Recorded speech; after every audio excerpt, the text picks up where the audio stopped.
Judy Smelko and Alan Ashton are not pleased about the prospects of two new gravel pits moving into their community and within a few hundred meters of the Saugeen River. It's the location.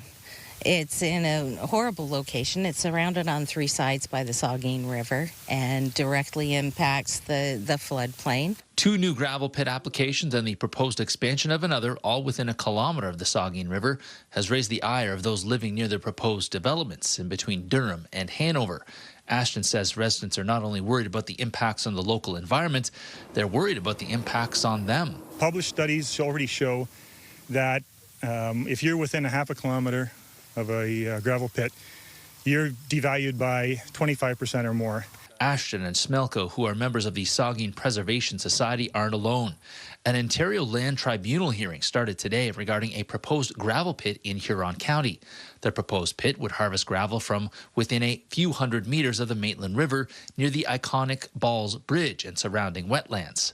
Smelko says their group is asking West Grey Council to create a 1 kilometre buffer zone around the Saugeen River so no gravel pits could be developed that close to the precious resource. It's our greatest asset, so make it a priority and put a setback. You can't develop that close to the river with these kinds of operations. Smelko says there are currently 29 aggregate licenses in West Grey that are allowed to take as much as 7.9 million tons of gravel each year. In 2023, Smelko says only 750,000 tons was taken, so using the licenses already in place makes much more sense than opening and expanding more pits. You can't take this amount of gravel out and expect nothing to happen.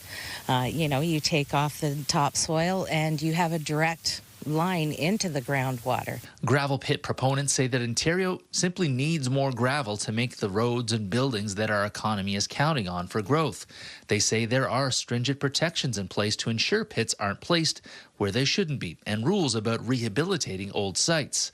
But for those fighting pit placement in both Huron and Grey County today, there's a feeling that there's a dig first and ask questions later mentality growing across the province. We've got the cards stacked against us, but we're not going to stop fighting. Near Durham, Scott Miller, CTV News.